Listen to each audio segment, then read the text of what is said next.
Yeah, should we start?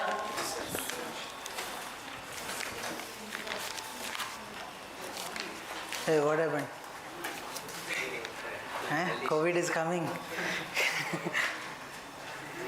Okay, so let's start with the newspaper. Yeah, anything interesting on this first page? GST reforms. Okay, let them do GST reforms, then we'll study. GST was an important reform. When GST was brought in, we made amendment in the constitution. Why? Because it's about tax. Yes, changes in the tax structure, changes in the tax that was being collected by state governments, by the central government. We made a lot of changes. So that's why it was needed that we had to go for constitutional amendment. And it was not a normal constitutional amendment. It required that special majority in the Lok Sabha, Rajya Sabha, as well as consent of 50% of the states. That was needed. So it was a big reform when we had gone for GST reforms. Okay, Prime Minister Modi is saying that maybe by Diwali they'll be coming up with some reform in the GST. So we don't know what changes they are thinking about, but most probably they will make changes in the slabs. It is possible. Okay, so let them do that reform. After that, maybe we can have really good idea and we can deal with it in a comprehensive manner. Okay, what else? This something from Election Commission. Is it important? Yes, sir. Huh? What's happening? We, I think, discussed this issue already. Not Bihar issue. Bihar issue is a separate issue. There was another issue wherein Rahul Gandhi had, in a public meeting, he said that there is some problem with the electoral roll. Right? That there are so many corrections in the electoral roll. We also discussed that issue. And we said that if people do not trust Election Commission, then there is a problem in democracy. In an electoral democracy where elections take place and Election Commission is to ensure that elections take place in free and fair manner, if people don't feel that Election Commission is trustworthy, their mechanism is transparent and right, and the Election Commission is not legitimate, if they feel that, after that your elections become useless. Whatever the result is, people will not accept the result and the entire institution will get destroyed. Okay? So this is important, we said. Now whatever happened after that, we said that Election Commission is saying you should give affidavit. Rahul Gandhi should give affidavit with that oath, we said, if you remember. Yes, we said something, there are some rules which say that you have to give this affidavit, and if the information is false, some action can be taken. All those rules are there. So here all that matter is going on, wherein the Election Commission has said that Rahul Gandhi should file this affidavit and all. And instead of looking at these details, there is somewhere we are seeing the politicization taking place. If any opposition party leader is saying something against Election Commission, questioning the credibility of Election Commission and saying that Election Commission and the ruling party, that is BJP, they are working in tandem, they are working together to get such results. Now this is a question on the credibility of Election Commission, right? The real thing what Election Commission should do is investigate this case and show it to the world, or show it to the citizens that see, there's no problem, or if there is problem, they should rectify and make it correct. Most probably, I'm not sure, but most probably the case could be, it's not like it's about the ruling party and the Election Commission only. It is possible that there are problems in electoral rolls. Many things have to be updated. It is, even if you go for election while voting, you will observe that electoral roll is something which is not updated every time. So let's say this year there is election in this area, right? The electoral roll which comes in that only those people should be mentioned who are part of this area, who are going to vote. But sometimes it happens that some people have died, still their names are mentioned in the electoral roll. Or some people's name should have been added, that is not added, right? And in that case, wherein this Rahul Gandhi incident happened, he showed that some bogus names are there, those people who do not even belong to this area, that is there, same address for so many people, all these things are there. So this is something that is the job of Election Commission anyway to take care of. Okay? And credibility is something that is very important, which election commission should take care of, or rather that's very important. Okay, there is one more article, I think in the editorial. This is quite important. We'll discuss that first. On this opinion page, a case for judicial introspection.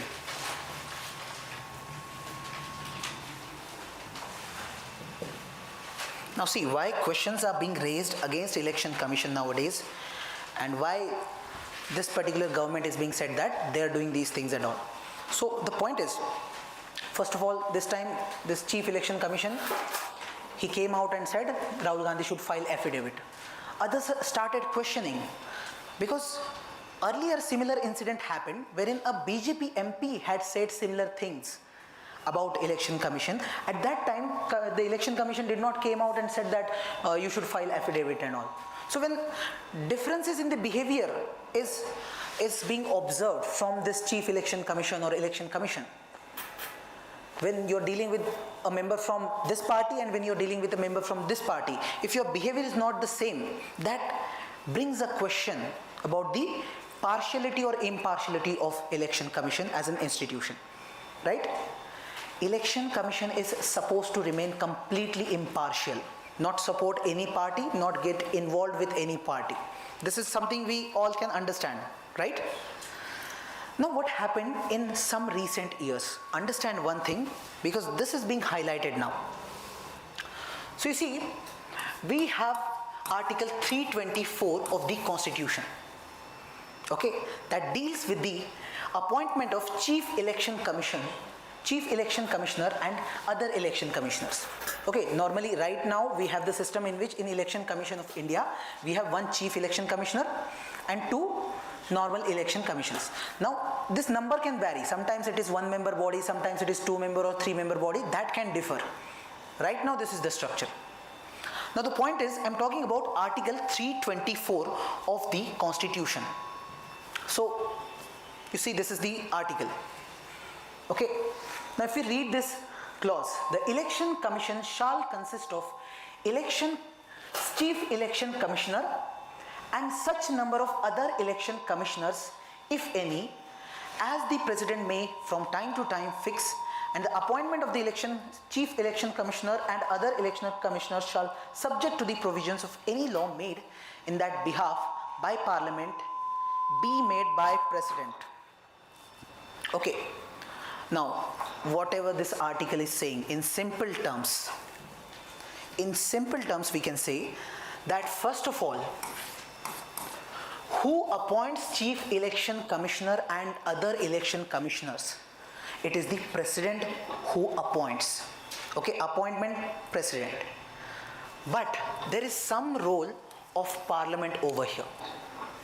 They say that president will appoint, but who will be appointed? How are you going to choose a person that he will become election commissioner and all?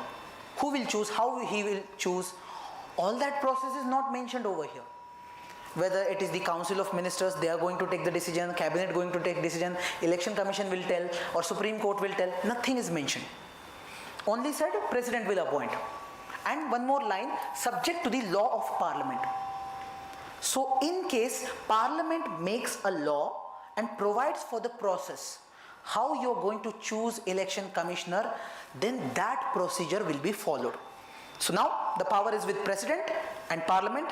Am I right? Who will appoint? President. And the process will be decided by whom? Parliament, right? Now, interesting thing happened over here. Parliament by law can provide these things, but Parliament never came up with any law. Parliament never came up with any law. They did not make any law. So how appointments were happening? So simply, normally what we expect from President, if President has to take any action, how do they take action? On its own, or they ask someone? Very good. Aid and advice of Council of Ministers, right? Or in the Council of Ministers is also like so many people are there in Council of Ministers. So there also the major body comes in, that is your cabinet. right? The most important ministers are part of that cabinet. So whatever decision cabinet or council of ministers is taking, prime minister will convey that decision to president and president will appoint that person. So this was the process that was happening because parliament never made any law. Is this clear? Now the important thing is, we said Election Commission of India is a very important body, right? Elections, if do not happen in free and fair manner, your democracy will collapse in one single day. Am I right? If the opposition party members do not accept the results because they feel that this election was fraudulent elections, you will see lot of problems in that country. Just to take the example of Kashmir, the Kashmir issue, which became very complicated. One of the reasons, there are multiple reasons, obviously there is role of Pakistan and all, but one of the major reasons was the elections that took place in Kashmir at one point of time. It was being said by many that the elections were done in a fraudulent manner. So those who felt that they could become chief minister, later on they became separatist. Later on they became separatist and demanded Azad Kashmir and all. Getting the point? So you should take this thing very seriously, that election commission's role is very important, undoubtedly. Okay. Now what happens if this kind of process is taking place? Because president is appointing chief election commissioner or other election commissioners on the basis of aid and advice of the council of ministers. So more or less is the ruling party who is deciding who will become election commissioner. Huh? So is it like ruling party is deciding everything? So let's say next year there are elections. Let's assume there is going to be some election next year. So this party will do, let's bring our own election commissioners. We will appoint. Good, we'll win. Very good. So the questions were being raised again and again regarding this kind of process. And many scholars, many committees, they suggested that we should reform this system. We should not have such a system for the appointment of election commissioners. Okay, so for example, we have this Dinesh Goswami committee in the year 1990. They suggested that we should have something like collegium system. So in Supreme Court, we have this collegium system. A group of people sit and they decide. So Dinesh Goswami committee said we should have a system wherein 3 people sit and decide who will become this election commissioner and all. So number 1, it should be prime minister. Number 2, it is leader of opposition in parliament, especially they're talking about Lok Sabha. So any party, so opposition, there could be many parties. So you will take the largest opposition party. Right now it could be Congress, it could be any other party also, right? So their leader will come. And third would be Chief Justice of India. So you see how interesting. One from executive. We have 3 organs: legislature, executive, judiciary. Do you see 3 people coming here representing all 3? Yes? This one representing to some extent legislature. Prime Minister represents legislature as well as executive. Right? Prime Minister is leader of Lok Sabha and he's obviously executive, he's heading the executive, and CGI representing judiciary. So this was an ideal committee who should choose this chief election commissioner or election commissioners, 2 other election commissioners. Good thing they suggested? Yes. After that, even Law Commission in its multiple reports like 170, 255th, all these reports, they also suggested similar kind of mechanism. That right now the mechanism that you have, it is not good. Maybe such similar process you can bring in. Right? So this was happening, but as usual government was like, why should we change it? We already have the power, why should we change it? So they were not interested in this. So nothing happened actually even after so many reports.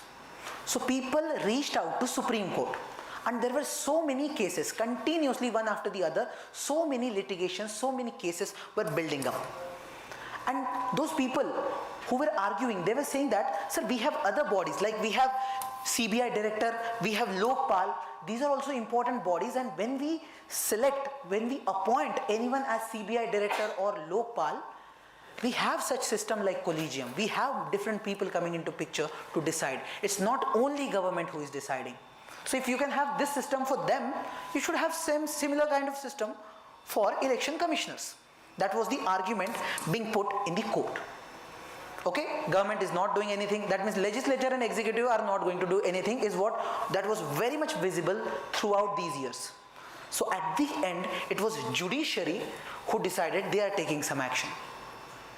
So recently, in the year 2023 March, in one case named as Anup Baranwal case, very famous case, I would suggest make a note of this case. Okay, in Anup Baranwal case, Supreme Court said that yes, we should have this kind of a committee. Now Supreme Court read the constitutional article 324. Constitutional article says, who will decide what should be the procedure of selection? Parliament. Now Supreme Court cannot go against the constitution, right? Yes. So simply Supreme Court said, whatever mentioned in the constitution is Parliament should make law. But court said Parliament has not made any law.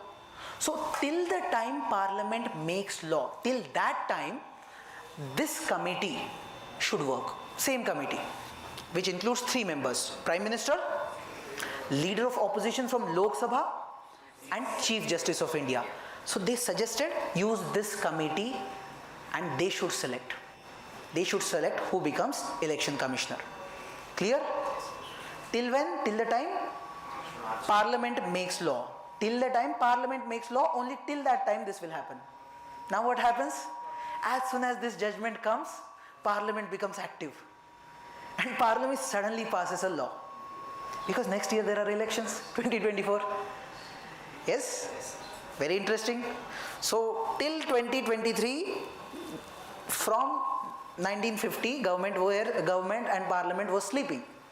Suddenly when Supreme Court gave this judgment, Parliament became active, executive became active. And they said, we are bringing a law. We have the power, we are bringing a law. And they made one change. That change was, now we said we have 3 people, right? PM, Leader of Opposition, CGI. They said this is okay, this is also okay. CGI cancel. Instead of CGI, we will have one minister. And this minister will be nominated by Prime Minister. Checkmate. And they will ask either Amit Shah to sit there or either law minister, but whoever that person is. Out of 3, democratic decision making. Out of 3, 2 people, whatever they say, that will happen. And 2 are coming from government. Done. Nice.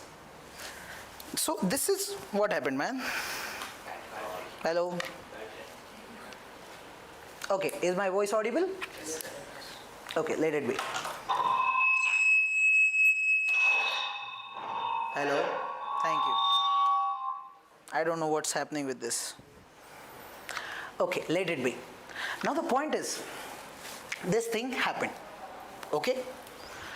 Did Parliament have this power to do or take this action? Yes? Officially yes, because Constitution says Parliament can make this law. And it is assumed that whatever Parliament is making is acceptable.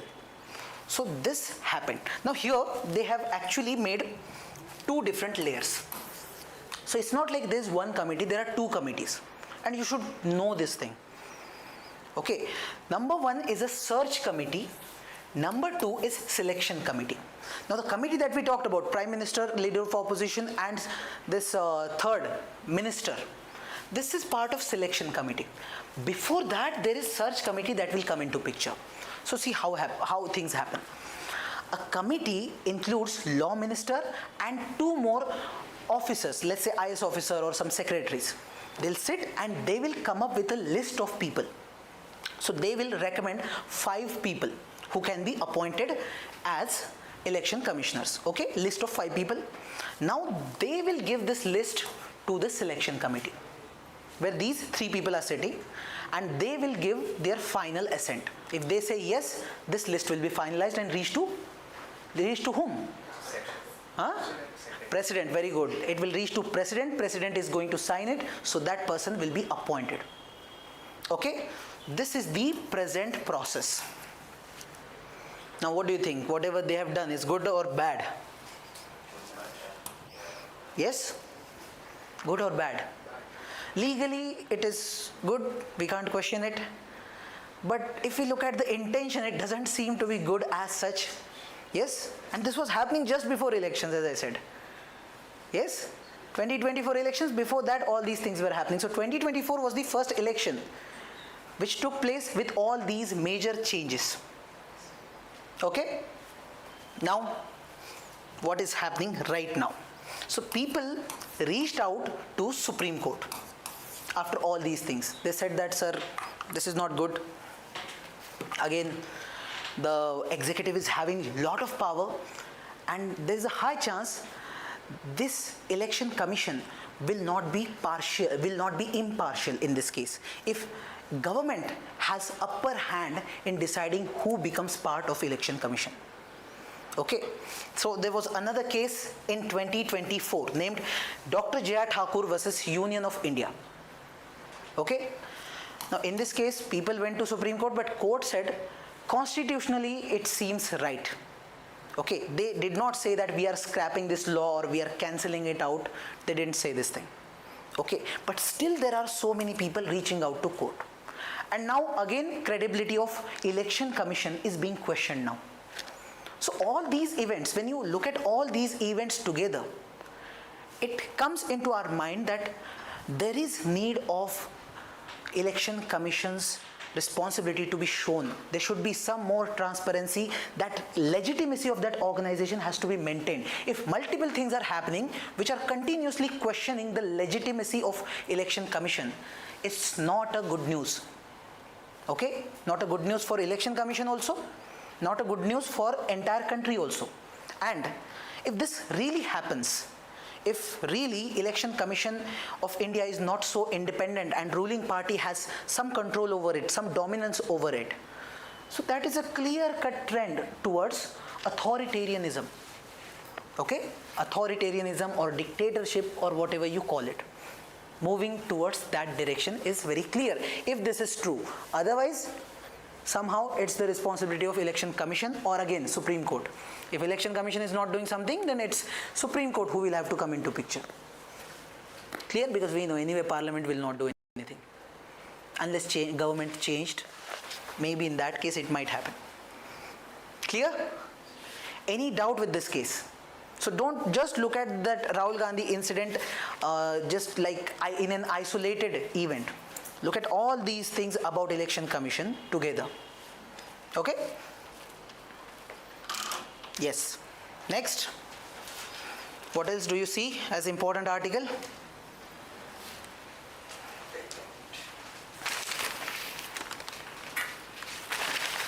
So there is this article on Namibia. I think last time we had discussed about Namibia when Prime Minister Modi, I think, went to Namibia, right? So the same thing is being discussed here also, specifically about Namibia. Now few basic things you should know about Namibia because it is in news again and again. And Africa is quite important for India. Okay, it's a region full of resources. Then when we look at global south, Africa is very important. Let's assume, like when you look at Africa, almost 50 countries are there, right? You want to become the permanent member of United Nations Security Council. If you have good relations with Africa, all the countries will support you. Am I right? Or just look at Africa as a complete unit. Strategically also very important. Western countries are there. China is also there. You are also now trying to compete with China in Africa. So region is important, and in that specifically Namibia is being focused. Basic facts for prelims you should know. Namibia, where is it located? What all countries are bordering Namibia? Any famous desert? Any famous river? Because in mapping, very basic questions will be there, very easy, but only if you have just read about it. Okay, so for example, it borders South Africa, Botswana, Zimbabwe, Zambia, Angola. So you can see this in map. This is Africa in the southern, southwestern part. Here we see Namibia. So here Angola, Zambia, Botswana. This is South Africa. Which other they said? Zimbabwe, Zambia, Angola. So Zimbabwe, okay, Zimbabwe also. See, here we are not able to see it clearly, but very small part of the land is touching Zimbabwe also. Okay. Then on the western side it has Atlantic Ocean, on the eastern side it has Indian Ocean, right? Now physical geography part, it has got all these things: deserts, marshlands, savanna, mountains, all these things. Major thing is these deserts. So specifically this first one, Namib Desert, okay, and there is this Kalahari Desert which you should know. So this is Namibia, or here you can see clearly. So this is Namibia, and on this western side you see this Namib Desert. Yes, very important, Namib Desert, you should remember the name. And on this side you have this Kalahari Desert. So it's not like only in Namibia you will find it, it will be in different countries also. Okay, both of these deserts are quite famous. As part of your world geography, you should know these basic deserts at least. Okay. Then there are some rivers, some permanent rivers, like what is this? Kuneni, Okavango, Mashi, Zambezi, Orang River. So I can't do anything, names are very interesting. So your task is, do one thing, these rivers, just check the map where it is located, just look at it. Sometimes they simply, I've seen one previous year question in which they've just named few countries and they have just named few rivers, and all were like famous rivers of the world. Okay, so that's how they put in questions. So Zambezi or Orang, whatever, they can put just names and name the country. If you can just match it, you're done. Okay, done. And this mountain, Bradberg, this is famous one which you should know. These are the basic facts about Namibia as a country. Now, what has happened? Recently there was this meeting, Prime Minister Modi, he gave a good speech and all, and from that we are talking about India's relations with Namibia. Now, few initiatives India started with Namibia. For example, we started this Center of Excellence in IT over there. Then India wing at Namibia University of Science and Tech, not so important. Now we gone for this capacity program. Most important is we have gone for this UPI adoption. Namibia is the first country in African region who has adopted UPI. Okay, so India is promoting its UPI system a lot. Then we said we are going for more cooperation in health, entrepreneurship, biofuel, disaster resilience, etc., etc. Now look at this Namibia specifically, why it becomes important. I said it has got many resources. One of that important resource is your uranium. See, it has got many resources. For example, lithium and rare earths. Is it important for India? Yes, we need it, right? Gold, zinc and lead, copper, diamonds, all these are important, but most important to me seems to be uranium. Namibia is the world's second largest producer of uranium. Now, is it important? Yes. So we find it important. Anyway, we need uranium and all these nuclear fissile materials, not for making just nuclear weapons, but for our electricity development also, electricity generation. We need that. Yes. We use uranium only for nuclear weapons or for electricity also? Both things? Yes. These are called dual goods or dual good technologies which can be used for both purposes, civilian as well as military purpose. Okay, so we need uranium because we don't have enough with us, right? So that's how it seems Namibia is important. Now what is happening? We have gone for some agreements. So some MOUs have been signed. 2 MOUs have been signed. One is on this entrepreneurship and health.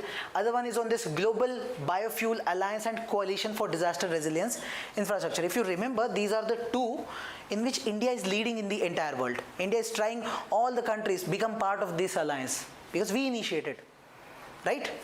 So this happened. Now the writer over here is saying, okay, all these things are good. Whatever you said, all these things are good. But we did not see any big concrete deal with respect to any mineral and all. You're saying these minerals and all these are important for you. We didn't see any such deal happening over here. So it happens in future, it's a good deal for us. Okay. And as far as India's Africa policy is concerned, see, most of the countries, they look at Africa just as nothing but resource. So they just want to extract as many resources as possible. If you look at China, what they do is they go for this debt trap diplomacy. What is debt trap diplomacy?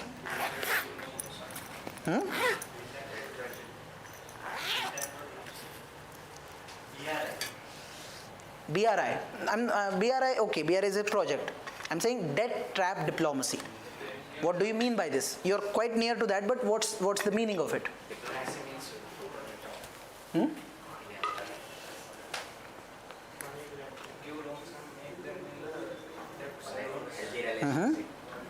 Healthy relationship? No, it's not healthy.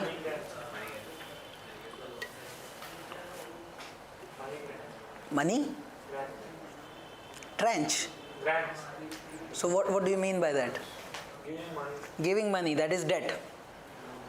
So that is debt. You just gave me the meaning of one word, debt. Debt trap diplomacy.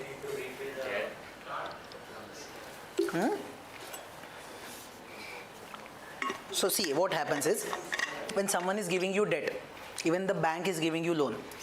Debt is loan. They give you 10 lakh rupees loan, you have to pay back. Right? They check so many things, how much amount of money you earn every month. They check that. Why are they checking? They're giving you loan, you should pay back, done. Why are they checking all these things? How much you earn and all. What do you have to do? I'll pay the loan. Security, I'm taking some collateral over here. I have this plot, I have this house, collateral. How much I earn? Don't ask me. See, the point is, still they will ask. For the entire statement, they'll say, show me your employment card or something, let me check how much money you earn, because are you going to pay it back or not? For that, we should know your income. Okay? The point is, when you give debt to someone, it is expected that the person has capability to pay it back. He has capability. If I have a salary of 10,000 rupees, and I have taken a loan whose EMI is 50,000 rupees, will I be able to pay that back ever? I'm saying EMI you understand, na? Monthly payment you make. So EMI is 50,000. I don't even earn that much amount. Will I be able to pay back? Never. I'll just pay 10,000, 10,000, 10,000. So they will say the debt is continuing. So what they'll do? First they'll give you debt. Now you're paying. Now you're not able to pay back the complete amount. They'll say, take one more loan from us to pay back these amounts. So take the loan and use the same amount to pay back that installment of first loan. Good? By the time this first loan completes, the second loan will become big. Now they'll say, take the third loan and give my the second one loan amount back. This is a trap. Got it? This is a trap of debt. That's what China is doing. That's what we call as debt trap diplomacy. And what China does is, if you're not able to pay back, do one thing, give this port to us. We will have our military over there in your country. Give this port to us. Simple. Good? That's how China is doing, and this is something countries have observed happening around. Now, as far as India is concerned, China is reaching out to Africa, India is also reaching out to Africa, but there is a difference. India does not have that image of debt trap diplomacy. They know that thing, because we have not gone for such kind of partnership. Anyway, everyone knows that we also want resources. China also wants resources, but the approach is relatively different. Okay, so India is trying to offer something to Africa. In return, we will expect something. Okay, so it's like win-win situation for both sides, and we do not have that exploitation mindset. That's what we are trying to build with respect to Africa for a long-term relationship. They're not transactional. China is transactional. They don't care about relationship. We are trying to build relationship, which is mutually beneficial partnership. Clear? So this is the idea you should have in mind. So for Africa, when they look at the world, for them, who is coming with investment? Western countries are coming, USA is coming, or some other European countries are coming. Or they have alternate option, China. Right now, China has got a lot of money. They are coming up with investment. So now they find third option, India also. India is also coming up with something. And when they look at all these, India seems to be not so dominating, not so exploitative as such. But still there is a problem, because we're not putting that much amount of money or that much investment if we compare ourselves with China or these Western countries. Okay? So, brief idea you got about India, Africa. Yes? Then this we already discussed. Then there is this article on India's patent landscape. So this is a topic called intellectual property rights, which you will study in science and technology. Okay, science and technology also, and economy also. Both sides it is important. Intellectual property means property of your mind, something you created with your mind, right? I created something using my mind, my brain. Now it is my property, nobody should use it. So let's say I'm a singer, I composed a song. Some other person is using it, I don't like it. If you're using it, pay me some money, pay me some royalty. That's the idea behind intellectual property rights. Okay? Now this intellectual property right is of different types. So one type is patent, copyright, trademark, GI tag. You must have heard these terms. At least GI tag, copyright, this is something you must have heard, right? And patent is also very common. So patent, mostly if you have developed something, let's say you're in engineering, you develop something like, so if this engineering model you made and that can be used in industries, then that's a good thing. New industries can be made, or you will come up with something new. You're making some vaccine or something. So you can register it as a patent that I made it. Okay. Now if I make, let's say it is a vaccine, or let's say a drug. Okay, a drug like paracetamol I have made, and now I say this because I have made, my company has made it, we should make get some benefit, right? So if I get the patent or this trademark or some intellectual property right, for next 10 or 20 years I will be having the sole authority to make this drug. No other person can make this drug, only I will make, and everyone will buy from me, so I'll earn a lot of money. After 20 years it will be open to others. You can make generic medicines, other companies can copy all those ingredients and make the same product and sell it in the market. But when you provide that 20, 10 years, whatever timeline, that gives me some incentive. Next time if anyone is making something new, innovation they are doing, what kind of motivation they will have if there is no benefit out of it? If someone easily copies like Chinese and make it, then there won't be any motivation for innovation, right? So that's why such laws are made. For example, for patent, it is like we have this Patent Act 1970, and the duration for patent is for 20 years. Okay? So similar things happen. Now what this article is talking about is the trend in the patent filing. So they say Indians are filing more patents. It's a good trend that they have tried to show with the data. And in that also specifically, our educational institutions or our universities, they are playing the major role. So for example, here they said IIT Madras patents doubled 150 to 300 in just 1 year. This is just one example they have shown. Okay.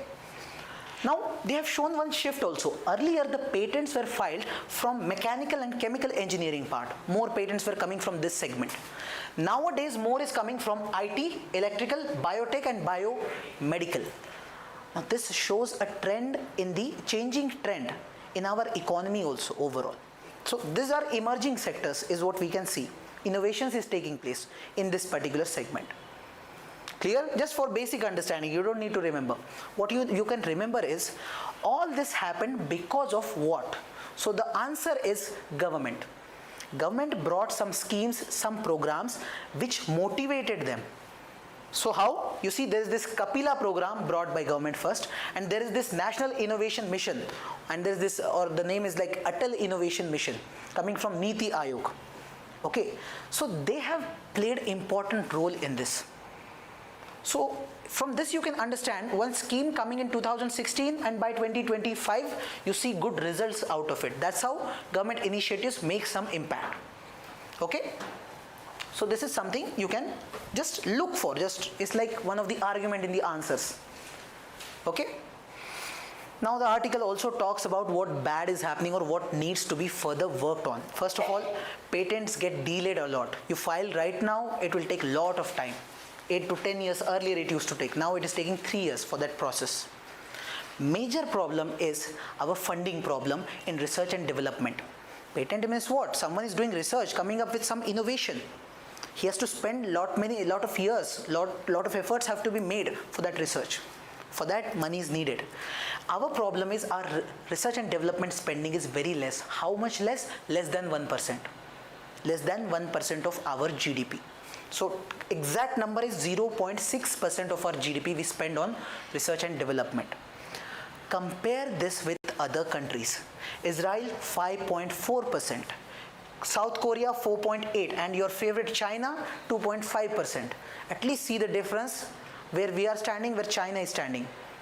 Okay, and for specifically for mains, I suggest just remember this data. This is very good data to write. This will be like usable in many answers. Okay. Then problem with commercializations. Many a times you made the patent, but in industries nothing happened. We did not commercialize it. Means we did not make a good business out of it. So that's a problem. And then some bureaucratic hurdles, as India is famous for that. Slow processing, like delay. Yes, delay in the final process of approval and all. So that is a problem. Okay. And then there is this last article. I don't know if this is one given in the newspaper or not. Okay, it's in the online edition. So that talks about honor killing. Okay, if you like go home and try to read this article, it's a good article. What is honor killing? Any idea?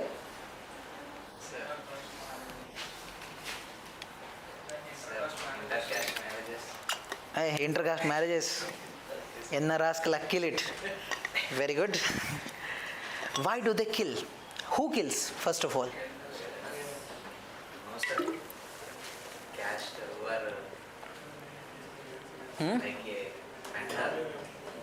Like a mentor in the caste system, community who is okay. So to just summarize, one, like there are families in our villages, they go for marriages, and in India intercaste marriages are not very common. You're supposed to marry in your own caste, right? Now when people go for intercaste marriage or interreligious marriage, family members come in and they'll kill you. That is honor killing. Why they are killing? Parents are mad or what? They don't love you. They're your parents now. Why parents kill their children? Because of They are orthodox. That's the problem. Whose mistake is it? See, we will understand the seriousness of the situation. For the parents, what the parents from traditional society expect, that you go to Hyderabad, you study everything, but don't make any unnecessary actions which go against the culture and tradition. Rest they expect, do whatever you want to, no problem. Study everything, but don't study this part. Problem with you people, you come up with your complete personality here. You learn everything. It's not like you'll not learn one thing and you'll learn other thing. You'll learn everything and you take all that personality back to your villages. Right? Now whose mistake is it? Is it these people's mistake who are going for intercaste marriage? Are they doing a mistake? Is it the parents' mistake that they're killing? Because as soon as you go against the traditions, it's not like they don't love their child. But just imagine the situation wherein they are very angry. They are very frustrated and they are living in a society. You people are also living in society. You do something against your society, even you will feel bad. So your society is little liberal.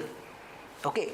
If any one of you starts talking in a bit orthodox language, let's say someone out of all of you, someone suddenly stands and says, "Sir, men and women should not be equal." If someone says, "Sir, slavery should be okay." Yes, sir, caste system is the very good system, sir. We should always have Brahmins at top and Shudras at end. Untouchables should be removed, killed, or whatever you call it. If such statements are being made by someone, I'm not saying this, you will learn, otherwise camera will show me. I don't want to trend on YouTube. Now the point is, If such statements someone is making from you, see, these are the statements your parents will make. In their society, it's common. They'll be happy. If you make, none of the member of your society will like it right now. So we all are social animals. You have your society because you are here. You're not living in your village. If since childhood you would have lived in your village, that was your society, even your thoughts would have been the same. And we all have this pressure from society. If entire society doesn't like you, puts pressure on you, it's very difficult. Leave society. If your entire family puts pressure on you, you'll be in a horrible condition. So society is more powerful. So whose mistake is it? Is it parents' mistake, killing their children whom they love? Or is it your mistake that you learned something in one society and implemented in other society? Students' mistake. Huh? Students' mistake. Students' mistake. Already parents told us, give the precautions. Why did you study all these things then? Women should be equal. There should be right to marry, right to choice. Reading is good, sir, but it will implement it our life. Why are you studying then? If you don't want to implement it, why are you even studying it? Leave it. Go home. Live in village. So he is saying that, sir, learn it, but don't implement it. Don't you think it will create stress in my body? I feel that I should be honest, and when it is the situation, I'm not being honest. Will I not feel guilty that I did something wrong? It's better whatever I think, that action should be there. Thinking is different, action is different, complicated person, hypocrite person. Yes? Whose mistake? Please tell me, in your opinion. The word honor killing is coming up. Honor. The father killed his daughter because of honor. Because the daughter did something very horrible against the honor of the family. For which entire society of this parents, entire society is saying so many things which they are not able to handle. They are not able to handle that stress. Okay, now tell me whose mistake? Student's mistake. Completely our hands. Huh? Our hands. But if the parents would have said that, my child is not listening to me, what can I do? Why do you need to kill someone? You're justifying violence. You're justifying murder. In the community level, there are higher officials of this community. What about community? We have constitution also, na? I'll read to the SP of Hyderabad, I'll say, sir, these people are coming to kill me. Even SP also CM doing something like that. No, not like that. I'm asking who is right in this case. Don't tell me practical reality. Practical reality is different. I can reach to Supreme Court also, na? Now tell me that, sir, Supreme Court is also like that. This is not the case. There are some families wherein people do go for this intercaste marriage. Families don't kill them. But families, what they do is, we will not talk to these people. Yes, they boycott their daughter or son. This also happens. Sometimes they kill also. Yes. But in both cases, some action is being taken against these people. So who is right? I am asking about your opinion. Is those individuals who married and gone for intercaste marriage, is it their mistake? No. It is not their mistake. It's their choice. They want to marry, they married. Right? And as far as constitution is concerned, we have that right. Undoubtedly. Is it parents' mistake? In the eyes of law, it's parents' mistake because law doesn't allow murder. Okay. So law will definitely put them in jail or maybe hang them also, or life imprisonment. Something will certainly happen. Okay. But I don't see the issue resolved over there. It's not just the mistake of parents. It's the mistake of entire society that they are not liberal in basic terms. They're not liberal in basic terms. If just two people are marrying, you're ready to kill them. You're justifying violence. Such a closed and narrow-minded the society is. Okay, so the crime is done by one person, but entire society is also responsible for that. If they are little liberal, okay, don't kill them, don't talk to them, tell them you have to go to some other area, you can't live here. Okay, why do you want to kill them? Isn't it the worst thing that you are doing? You justify violence in one case, other one will use it for some other reasons. Okay? So, understand these things. There is some role of society over here. Okay? And when the major causes, if you see, it's the society's structure, which is highly patriarchal, where these caste hierarchies, caste rigid rules are being applied.